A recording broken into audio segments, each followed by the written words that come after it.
हथकड़ी और मोटी रस्सी में जकड़ा ये शख्स यूपी के संभल का एक पत्रकार है। नाम है संजय राणा। यूपी सरकार में मंत्री गुलाब देवी से विकास पर सवाल पूछने की सजा मिली है इन्हें। आपने कहा था कि ये रघुवंशी समाज का गाँव यानी मेरा अपना गाँव है, तो आपने कहा था कि मैं बदनाम खंडवा। बीजेपी मंत्रियों से पूछे सवाल तो जाना पड़ सकता है जेल। नमस्कार, आप सभी का नया इंडिया स्वतंत्र न्यूज चैनल पर मैं एक बार फिर से हार्दिक स्वागत करती हूं। आज हम एक बहुत ही गंभीर मुद्दा लेकर आए हैं जो देश के लोकतंत्र पर एक बड़ी चोट है। जी हां, आपको बता दें कि योगी सरकार, उत्तर प्रदेश की ये बात है, योगी सरकार की एक मंत्री जो संभल से ये बड़ी खबर निकल कर आ रही है कि एक पत्रकार ने उनसे कुछ योजनाओं के शुरू न होने के कारण सवाल पूछे कि आपने इन योजनाओं को लागू करने को कहा था या फिर आपने इस प्रकार से ये सड़क बनवाने को कहा था, ये अभी तक आखिर क्यों नहीं बनी।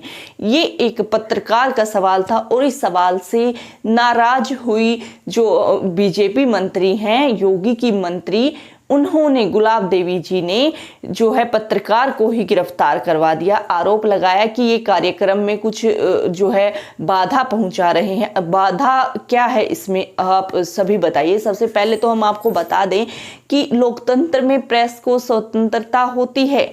प्रेस से कोई भी सवाल पूछा जा सकता है और उसका जवाब भी सरकार को देना होता है। लेकिन अब क्योंकि भारत देश में लोकतंत्र की समाप्ति चल रही है, बीजेपी की तानाशाही चल रही है, इसलिए पत्रकारों की जुबान पर भी अब ताले लगेंगे। जी हाँ, क्योंकि अगर आपने कुछ सवाल पूछा, अगर हमने आप कोई सवाल पूछा तो हमें गिरफ्तार कर लिया जाएगा। क्या इस प्रकार की राजनीति, इस प्रकार का लोकतंत्र देश में देखने के लिए बीजेपी सरकार को सत्ता में रखा गया है? हम इसके बिल्कुल कड़े विरोध में हैं। जो भी हमारे व्यूअर्स हैं वो भी इस पूरे मामले पर अपनी राय कमेंट बॉक्स में जरूर से बताएं। क्या मोदी सरकार की तानाशाही को बंद नहीं करना चाहिए?